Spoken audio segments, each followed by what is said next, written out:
Alright, what's up guys? My name is Zach, and today I am driving a 1997 Mitsubishi MiniCab. Below me is a 657cc inline 3, and down below is a 3-speed automatic transmission. Now, I am super excited to be driving this Mitsubishi MiniCab for one reason. I have not reviewed a MiniCab before. I've done almost every single 90s Japanese K-Truck, the Honda Acti, the Subaru Sandbar, the Daihatsu Hi-Jet. But now we get to see what Mitsubishi was able to do in the K-Truck space back in the 1990s with the MiniCab. But if you'd like to submit your own vehicle and have it reviewed here on the channel, you can head on over to my website, zackpradel.com/submit. It's a quick and easy submission form. It takes under a minute to fill out, and I come out to you. And if you'd like to see all my videos weeks or sometimes months in advance, you can head on over to my Patreon for only $5 a month. Also, a huge thank you to Crazy K's here in Milwaukee, Wisconsin for letting me borrow the vehicle in today's video. They are absolutely wonderful. If you would like to import a vehicle or if you'd like to buy one of these trucks that is already here in the States, please go check out their website linked down in the description below. But let's get back to that 657cc inline 3 underneath me. Well, it is under the seat, and of course it is limited to that 660 cc's in order to be considered a K vehicle, spelled K-E-I. This makes about 46 horsepower, and boy would it benefit from a few more. Now, these trucks were never meant to be powerful. They were very simple little trucks to do very simple little jobs, but especially with the automatic transmission that we'll talk about here in a second, this leaves a bit to be desired. Now, like I said, paired to it is a 3-speed automatic. This was a rarer option for the MiniCab. Most companies or businesses that would buy one of these wanted to save money every single way they could, and so the automatic was actually a little bit more expensive and mostly unnecessary, so not a lot of people got it. And I can also see why. It's way less entertaining to drive, it's way less powerful, at least it feels less powerful, you have less control over what gear you're in and how much power you're receiving. So, although the automatic is cool and it's unique to be driving here, I can't say I'm a big fan. Last but not least about the drivetrain, this is 4-wheel drive, and some were available with 2-speed transfer cases. This does not have that, and some were available with a locking rear diff. So very cool options for the Mitsubishi MiniCab, but this is just a standard 4-wheel drive system, which is definitely nice to have. How does it feel to drive the Mitsubishi MiniCab? It is identical to every single K-Truck that I think I've ever driven. There's nothing special about the MiniCab in the K-Truck space. It doesn't rev differently. It's not like the Subaru Sandbar that has a 4-cylinder instead of the 3, so it has more torque and feels... No, it feels identical to the Acti, the Hi-Jet, the Suzuki Carry, all of those vehicles. It's right in line with it. In this era, every automaker in Japan wanted their piece of the pie when it came to this very lucrative, very useful K-Truck market. And so they all had their flavor of the day. And this was just Mitsubishi's. And so it works well. It drives fine enough. You have that cab over design and feel. So I'm sitting on top of the front wheels, which I like quite a bit. But overall, it's not groundbreaking. It's not making me shake in my boots or jot down in my diary about this incredible driving experience that I had today. With that stuff out of the way, let's talk about the interior. Well, in front of me, I have 3 gauges. So off to the left is fuel, in the center is the speedometer, and off to the right is the coolant temperature. On the steering wheel, we do get the Mitsubishi badge as well as the horn button right smack dab in the middle. Kind of find that funny, and this is before Japan required airbags in K vehicles. Off to the right, we do have a climate control vent, and moving out of the door, we have the latch to get in and out and the manual crank for the window.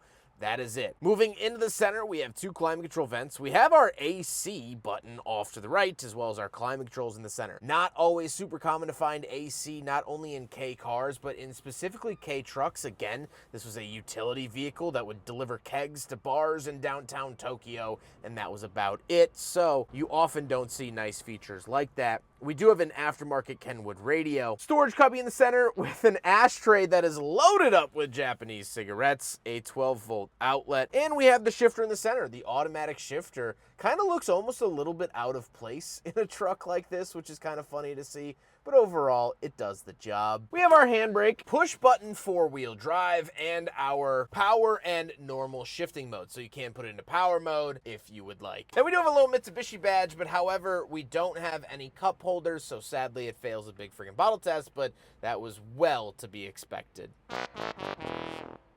The seats are somewhat comfortable. So like sitting still, they are comfortable. The material of them is fine enough, very durable material as well. You know, people are gonna be getting in and out of this thing all the flipping time. So they're comfortable enough. However, they are bolted to the back of the truck, the bulkhead of it. There's no recline at all.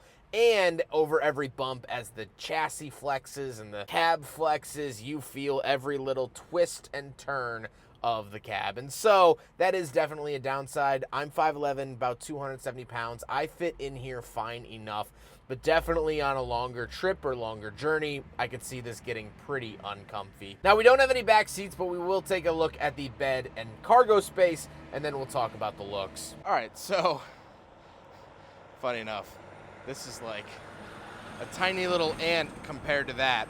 So around the back of the Mitsubishi MiniCab, we do have these handles all the way around the truck. So pull that out and pull this out, and then you can pull the tailgate down. You can pull the tailgate all the way down, makes loading very, very easy. However, we can come around the side here, pull this latch, and now the entire side of the truck comes down as well. And of course, that side will do it too. This makes it really, really usable if you need to fit something flat on here, a bunch of pallets, you need to load it from the side, what have you.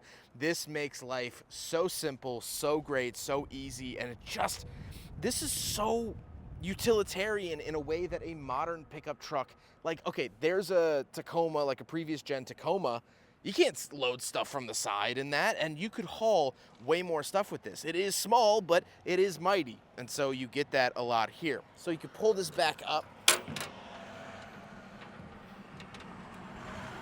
latch it in there, make sure that, and then you pull this back, and that sort of gives it tension.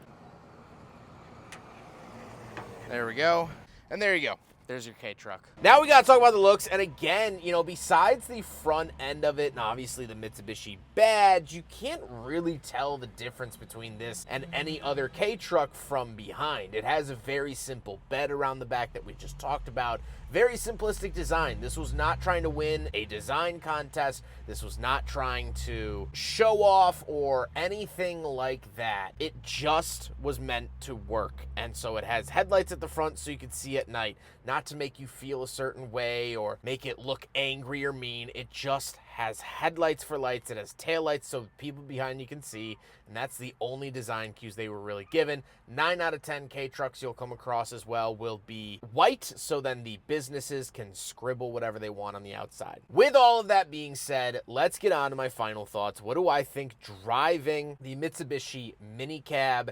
Well, it's the same experience that you would get in pretty much any other K-Truck. Now, the automatic transmission is interesting. I like that I've been able to drive it, so now I can comment on it, but my comments to be made are negative. It definitely doesn't help the driving experience. It surely helps the accessibility of these if someone doesn't know how to drive manual, or if you want to start a flower business, a little flower truck, or a gardening truck, or a very small get around town truck and you don't know how to drive manual, this is an option for you, which I think is fantastic, and it gets more people into the JDM hobby. It gets more people into these trucks. It allows for more trucks like this to be imported. I love all of that, but the actual driving experience, at least personally for me, I would much rather prefer the manual. But again, it's a joyous little truck, and I'm just having such a wonderful time with the K-Truck. I hope you guys enjoyed the video. Huge thank you to Crazy K Imports here in Wisconsin for letting me borrow their Mitsubishi MiniCab. This thing is absolutely wonderful. I have filmed several of their vehicles. If you would like to import one or browse their inventory, you can do so down in the description